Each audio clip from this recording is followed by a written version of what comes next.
परमात्मा को छोड़कर, पूर्ण ब्रह्म को छोड़कर अन्य किसी भी देवी देवता की या किसी हम प्रभु की, ब्रह्म की साधना करते हैं, वो मोक्षदायक नहीं है। वो आपको जन्म मृत्यु के इस दीर्घ रोग से नहीं छुड़वा सकती। और जो हमारे प्रारब्ध के जो पाप कर्म हैं, उनको भी पूर्ण परमात्मा ही नाश कर सकता है। नहीं तो आप जी के पास इतिहास है हमारे भगवानों का, जिनको हम परमात्मा माना करते थे, जैसे श्री विष्णु जी, उनके अवतार श्री रामचंद्र जी, श्री कृष्ण जी। सत्संग में आपको बताया था कि वो भी अपने प्रारब्ध के कर्मों को समाप्त नहीं कर सके, उनको भोग कर ही समाप्त किया।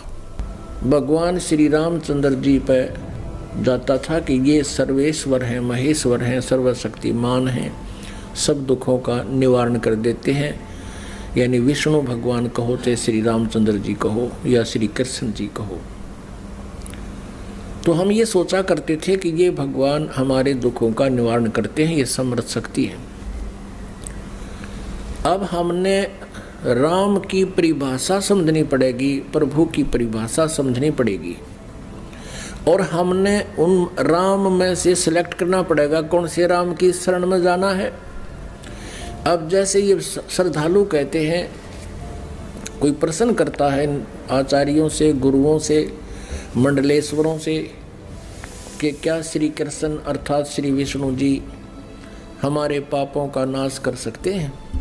क्या वे जो श्राप दे दिया जाता है एक दूसरे को 3 ताप के अंतर्गत, क्या हमारे उन 3 तापों का वो नाश कर सकते हैं? तो कहते हैं कि हाँ, भगवान श्री कृष्ण अर्थात विष्णु जी हमारे सब पापों का नाश कर देते हैं। और प्रमाण के लिए कहते हैं, गीता जी अध्याय नंबर 18 के श्लोक नंबर 66 को बोलते हैं कि सर्वधर्मान परित्यज माम एकम शरणम व्रज अहम तवा सर्व पापे भव मोक्षामि मा शुच। पहले तो उनको ये पता नहीं कि गीता जी का ज्ञान श्री कृष्ण नहीं, श्री कृष्ण में प्रवेश करके ये ब्रह्म बोल रहा है, सरपुरुष बोलता है। और व्रज का माने आना नहीं होता, जाना होता है। अब गीता ज्ञान दाता सरपुरुष है, ये ब्रह्म है, और ये परम अक्षर ब्रह्म की शरण में जाने को कहता एकम। एकम माने जिसके बराबर दूसरा ना हो, अद्वितीय। उसकी शरण में जा, उसकी शरण में जाने से फिर तू मेरे सतर की जो पूजाएं हैं मुझे छोड़ दे, ये ब्रह्म कहता है। फिर मैं तुझे यहाँ कुत्ते गधे सूअर यानी कष्ट नहीं दूंगा, मैं अपना कर्जा चुका लूंगा। तो यहाँ पुण्यात्मा विचार करने की बात है कि श्री कृष्ण जी और श्री रामचंद्र जी और श्री विष्णु जी अपने श्राप को, अपने पाप को, कर्म दंड को नहीं समाप्त कर सके, नाश नहीं कर सके, उपासकों का कैसे कर देंगे वह? जैसे श्री विष्णु जी को श्राप दिया था नारद जी ने, और ये श्राप दिया था कि नारद जी के मन में विवाह कराने की प्रेरणा होगी, और उस देखा कि राजा की लड़की का स्वयंवर था, और उसमें लड़कियां अपनी मर्जी का पति अपनी इच्छा से सिलेक्ट करती थी, और राजा लोग बैठ जाते थे वहाँ सामने आके। नारद जी ने विवाह कराने की सोची, और फिर सोचा भी मेरा विवाह कौन करेगा, मैंने तो कचकोला कढ़ा रखा है, इतनी मोटी चोटी सिर पे, और शकल भी ठीक को ना। तो उसने सोचा कि भगवान विष्णु से उनका स्वरूप ले लेता हूँ।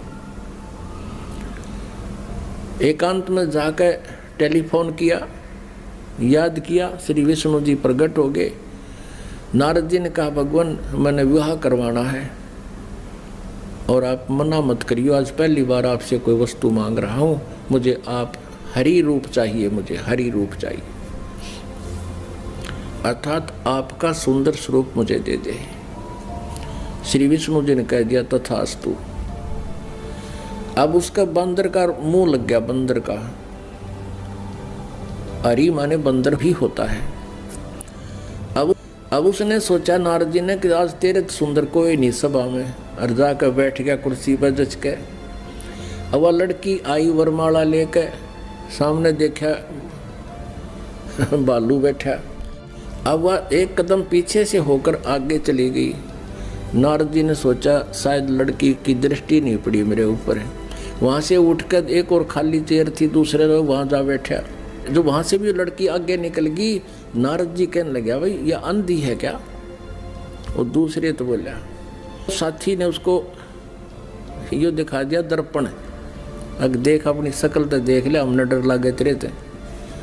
तब उसने देखा जब दर्पण यानी अपनी शक्ल देखी, उसने बिना गिनती की गाली दे दी विष्णु भगवान को नारद जी ने। और उसी समय विष्णु जी आगे और विष्णु जी के गले में वरमाला उस लड़की ने डाल दी। तब नारद जी ने विष्णु जी से कहा कि तू सचमुच धोखेबाज है। जैसे आज मैं एक औरत के वियोग में रो रहा हूँ, एक जीवन तू सारा अपनी पत्नी के वियोग में रोएगा, तुम्हारा कभी मिलन नहीं हो पाएगा। उसी श्रापवश श्री विष्णु जी श्री रामचंद्र रूप में अयोध्या के राजा दशरथ के घर जन्मे। युवा होते ही विवाह हुआ, सीता जी के साथ विवाह होते ही वनवास हुआ। वनवास में तुरंत ही कुछ ही वर्षों के बाद सीता जी का अपहरण हुआ और रावण के साथ युद्ध हुआ। युद्ध के बाद घर ले आए सीता जी को और एक धोबी के व्यंग से सीता जी को घर से निकाल दिया। आजीवन श्री राम और सीता जी का मिलन नहीं हुआ। पुण्यात्माओं, भले ही श्री रामचंद्र जी अयोध्या का राज करते थे, लेकिन जिस व्यक्ति का परिवार कहीं हो, उसकी पत्नी कहीं, बच्चे कहीं और वो कहीं, वो सपने में भी सुखी नहीं हो सकता। और अंत समय में जब उसने पता चला कि मेरे पुत्र लव और कुश यहाँ पर हैं, उन्होंने भी उससे नफरत होगी और उनसे बात करना पसंद नहीं किया और सीता जी भी पृथ्वी के अंदर समा गई, उसके दर्शन तक नहीं किए। पुण्यात्माओं, वैसे तो हम देखो ये भगवान माना करते थे, हमारी आंखें बिल्कुल बंद हो चुकी थी ज्ञान वाली। सीता जी को जब युद्ध के बाद घर लाना चाहा था श्री रामचंद्र जी ने, तो ये कहा था कि मैं परीक्षा लेकर घर चलूँगा, यदि तू परीक्षा में सफल होगी तो मैं मानूंगा तू निष्कलंक है, रावण से तेरा कोई संबंध शारीरिक नहीं हुआ, और यदि तू परीक्षा में सफल हुई तो खत्म हो जाएगी। क्या परीक्षा ली थी श्री रामचंद्र जी ने कि अग्नि में बैठा दी थी सीता जी को, आग लगा दी थी चिता बना के, और ये सोच लिया था कि यदि ये कलंकित होगी तो जड़ मरेगी टंटा कट्टे, और सही होगी निष्कलंक होगी तो जीवित रह जाएगी। तो सीता जी जली नहीं थी, परीक्षा में सफल हुई थी। उसके बाद फिर आकर के एक धोबी ने कह दिया, अपनी पत्नी ने कुटा था, वह कहता 2 दिन उस तक दुखी होकर अपने चली गई होगी मित्र प्यारी अपनी सहेली के यहाँ, और जब वो वापस आई तो उसने रात ने कुटा था और ये कह रहा था कि मैं ये रात दशरथ का बेटा रामचंद्र नहीं हूँ जो 12 वर्ष रावण के पास रही और फिर उसको अपने घर पे रखे बैठा है। उस समय राजा लोग एक विशेष न्यायकारी होते थे, भेष बदल कर अपनी नगरी में घुमा करते थे, कोई व्यक्ति दुखी तो नहीं है। तो रामचंद्र जी ने कान ला कर सुना तेरा जिक्र कैसे हो रहा है। उसने 2-3 बार दोहराई ये बात, इस बात पर कि मैं निंदा का पात्र बन गया हूँ सीता को घर ला कर। अगले दिन सीता को निकाल दिया कि मैं दुनिया की व्यंग नहीं सुन सकता और जाइए आप, मैं नहीं रख सकता आपको, आप रावण के पास रही हो। अब फुटे भाग हमारे इसे भगवान थे हमारे, गर्भवती पत्नी और अकेले निकाल सुबह भाग जाए यहाँ से, अरे कलेजा फटने हो जाता है। आदमी अकेला निकाल के देखो, वो तो एक औरत की जाति थी, कहाँ जंगल में जावे, और कहते हैं झाड़ झाड़ बैरी होता है स्त्री का। और ये थे हमारे भगवान, ये थे इनके करैक्टर, इनको हम कहते हैं मर्यादा पुरुषोत्तम। यह क्या मर्यादा थी भाई, एक गर्भवती पत्नी को हर घर से निकाल देना, कितना मरो चाहे जीवे, ये तो कितना कट्टर स्वभाव होगा उस व्यक्ति का। अब कहने का भाव ये है पुण्यात्माओं, श्री रामचंद्र जी को जब पता चला, उसने अश्वमेघ यज्ञ करी थी, घोड़ा छोड़ दिया, लव कुश ने पकड़ दिया, रामचंद्र जी के छक्के छुड़ा दिए। सीता को पता चला तो दर्शन भी नहीं करे, उसे किसी के दर्शन करूं समागी धरती में। और श्री रामचंद्र जी ने आकर के वापस इसी दुख में सरयू नदी में जल समाधि ले ली, सरयू नदी में शरीर छोड़ दिया। उसके बाद फिर श्री कृष्ण रूप में जन्म हुआ और रावण के साथ युद्ध के दौरान श्री रामचंद्र जी ने सुग्रीव के भाई बाली को मारा था, एक वृक्ष की ओट लेकर, यानी धोखे से। तो उसका भी बदला देना पड़ा श्री कृष्ण जी के रूप में।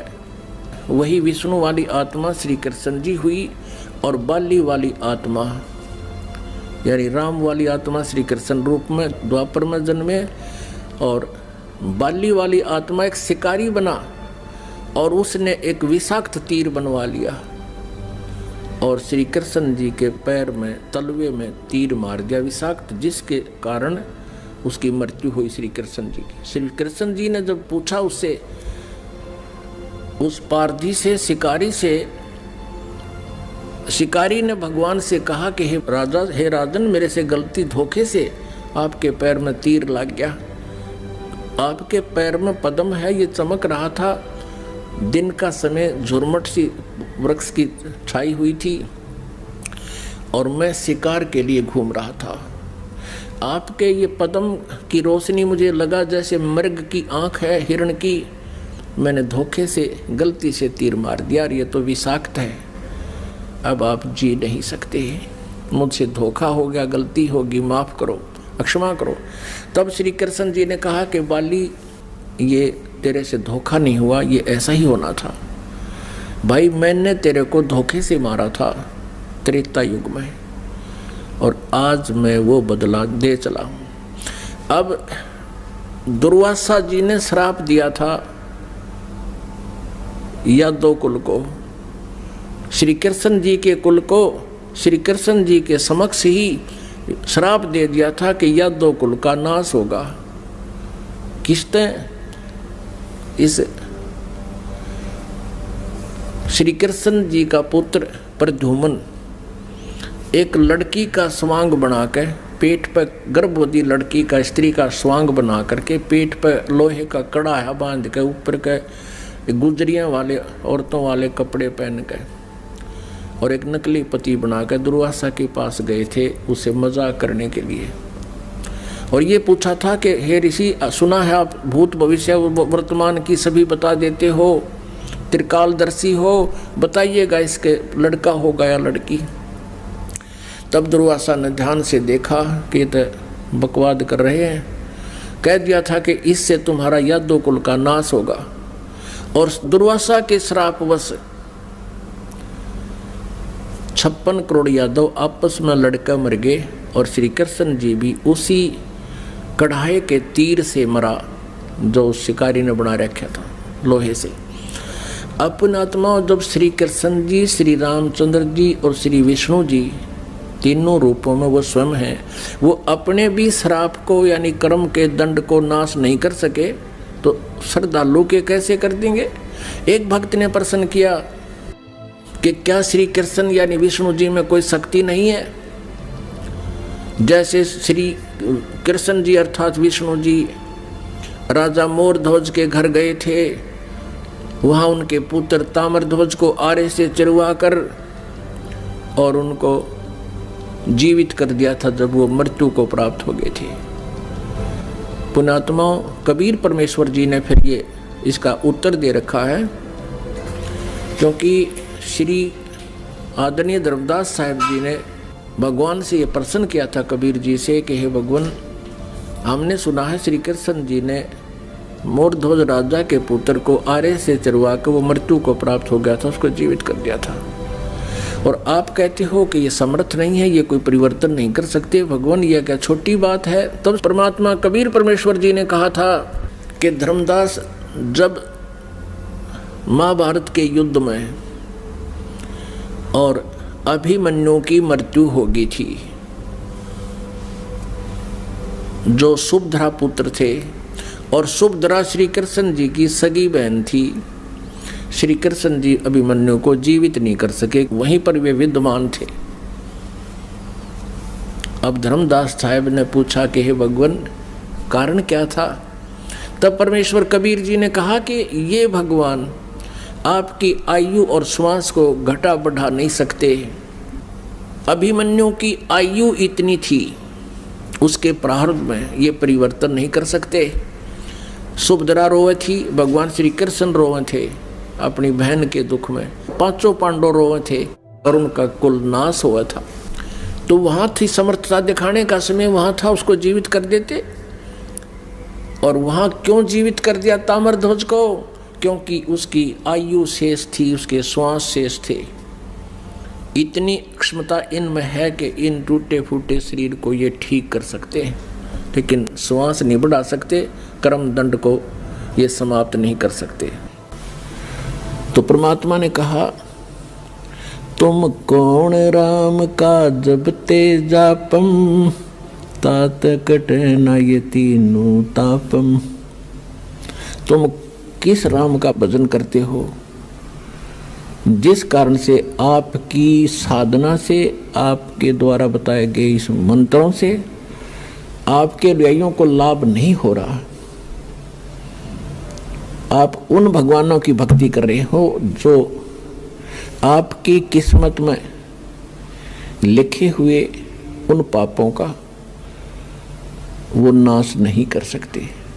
और वेद बताते हैं परमात्मा घोर पाप भी नाश कर दे। तो इससे सिद्ध है आपको वो परमात्मा मिला नहीं है जिसकी तरफ वेद संकेत करते हैं।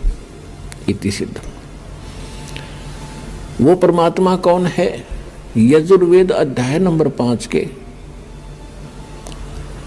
और श्लोक नंबर 32 में कहा है, उसी कसी माने वो पूर्ण शांतिदायक है। गीता अध्याय नंबर 18 के श्लोक नंबर 62 में गीता ज्ञानदाता कहता है कि अर्जुन, तू सर्वभाव से उस परमेश्वर की शरण में जा, उसकी कृपा से तू परम शांति को और सनातन परम धाम को, यानी शाश्वत स्थान को, अविनाशी स्थान को, सत्यलोक को प्राप्त होगा,